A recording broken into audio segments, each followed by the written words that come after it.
Special thanks to Flugel for providing us with today's MSM Draw. Submit a drawing prompt with the hashtag MSM Draw in this video for a chance for it to be drawn in the next one.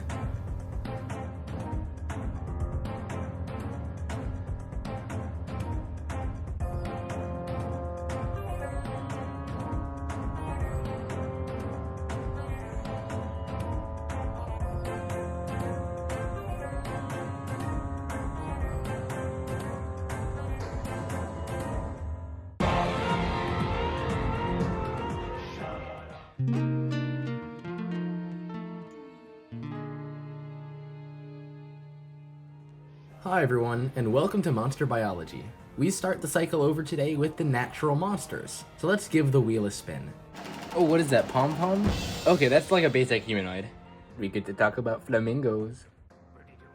Pom-Pom has a few interesting biological features to note. Let's start first with its skeletal system. The Pom-Pom has a lot of anatomical similarities to humans and can perform a lot of the same movements. This means that the skeleton of the Pom-Pom is going to be very similar to our skeletons, with the same style of rib cage, clavicles, that's the shoulder bones, and pelvic region. Although it doesn't look like it from the outside, the Pom-Pom also possesses a human-like skull, albeit without nostrils. This gives us a creepily uncanny face underneath the fur and flesh of this triple element monster. Although we cannot see the upper teeth of the Pom-Pom, my Singing Monsters Fanzimonium and my PomPom's Pom-Pom model confirm, in at least their canon, that the monster does in fact possess them. However, they appear to be one singular ridge and thus one singular tooth, rather than the many that make up the mouths of humans. Stingrays actually have a singular tooth plate as well, which is used for crushing oysters and hard shells. Another thing to note are the huge balls of fur that grow from the Pom-Pom's hands. Despite some sources depicting the fact that they can detach from the Pom-Pom's hands, it is canon to the official game that they grow from the Pom-Pom's palms. We can just look at Hula's hands to gain an idea of how they look. The patches of fur must exhibit extreme hair growth, which is then cultivated into the fluffy spheres by the Pom-Pom itself. These could be used as a means of visual communication, or as a way to spur on fellow monsters, as stated in the Pom-Pom's bio. The last thing to know about the Pom-Pom is its bright pink coloration. According to the bio of the epic Pom-Pom, all Pom-Poms start out white, and then become the color of the food they favor. The common Pom-Pom eats predominantly red foods, which dye its fur pink. This is extremely similar to how flamingos get their pink hue. Brine shrimp feed off of algae with carotenoid pigments in them, then are consumed by the flamingo. Over time, the body metabolizes these pigments, which color the bird pink. Additionally, baby flamingos are hatched white and gain their color from the foods they eat. Foods with heavy amounts of carotenoids are fruits and vegetables like tomatoes and carrots. If a human were to theoretically eat a lot of these foods, their skin would turn pinkish orange. For the Pom-Pom, this makes sense, given that all the monsters are vegan and eat plant products. The developers even thought to add the weaker orange effect of carotenoids to the skin, so kudos to them for having the scientific eye for detail. So that's the scientific explanation behind the pink coloration of the Pom-Pom. Let's see how we did.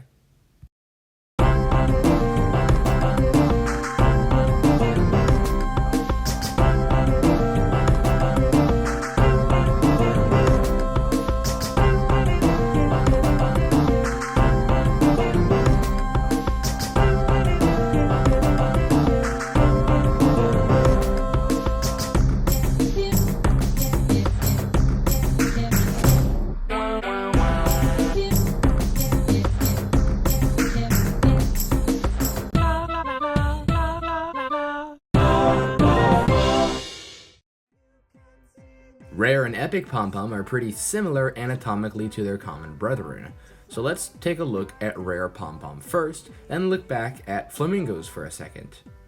Just because flamingos can eat red food and turn pink does not mean that that is the case with all pigmented foods. There are certain internet hoaxes out there that claim that because flamingos eat a lot of blue and green algae as well, they can turn those colors, and this is simply untrue. You see, a flamingo's body is designed to process a specific carotenoid called astaxanthin and metabolize it. Astaxanthin, as a result of its chemical nature, dyes the bird pink. Blue and green algae do not have astaxanthin, and thus are processed differently by the flamingo's body. In the end, it's not really the food doing the dyeing, but the flamingo's body being picky with which chemicals it wants to incorporate into its cells. However, newsflash, Pom-Poms are not flamingos, and do not have the same type of body plan. It's entirely possible that Pom-Poms are built different and can metabolize all types of natural dyes, effectively rendering them one of the most color-adaptable monsters in the game. In fact, it is confirmed that all the members of the Pomely experience this color-changing ability, meaning that each one of these monsters eats a specific genre of food. The rare Pom-Pom, however, eats primarily indigo foods which dye it a purple color. Its fur changes are simply done by the monster itself, like how one styles their hair. So not much has changed in the rare. However, the epic Pom-Pom has a scientific anomaly that doesn't actually appear to be backed by modern science. The bio claims that its white hue is a result from consuming all types of food.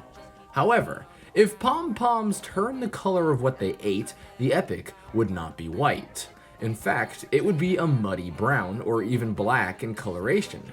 This is a result of the pigments in the food being subtractive colors instead of additive ones. Subtractive colors are the ones we find in printers: cyan, magenta, and yellow. When we mix these colors, they become darker. In theory, an equal amount of these colors would dye something pure black. In contrast, additive colors are the ones we find in electronic screens: red, green, and blue. Because they are light made of photons, when we mix additive colors, they become lighter. An equal amount of these colors would dye something pure white. Keeping this in mind, the foods the epic Pom-Pom eats contain pigments with subtractive qualities because they are physical dyes rather than electromagnetic light. So the next time that you see an epic Pom-Pom, just remember how additive and subtractive colors work. Other than that, the additional foods that the epic Pom-Pom eats give it fluffy fur. This is probably a result of eating a healthy and balanced diet, not limited to one food group. Eating a broad variety of foods is proven to make your hair healthy and strong. Additionally, the food that the epic eats allows it to grow horns. This is most likely a result of consuming multiple types of high calcium foods that promote bone growth. And finally, the stripes on the arms and legs of the epic. This is the actual skin of the monster, meaning that the bodies of the monsters look like this underneath the fur. Just like a colorful creature like the mandarin duck, internal genetics program different parts of the skin to exhibit different colors. In the other members of the Pomely, we only get to see a slight color variation due to the limited diets, but in the epic, we get to see the full effect of what the genetics have programmed into every Pomely member. And that's it for the Pom-Pom and its cousins. I think that it was a very interesting episode today. So, thank you for watching the Creeptanium channel, and goodbye.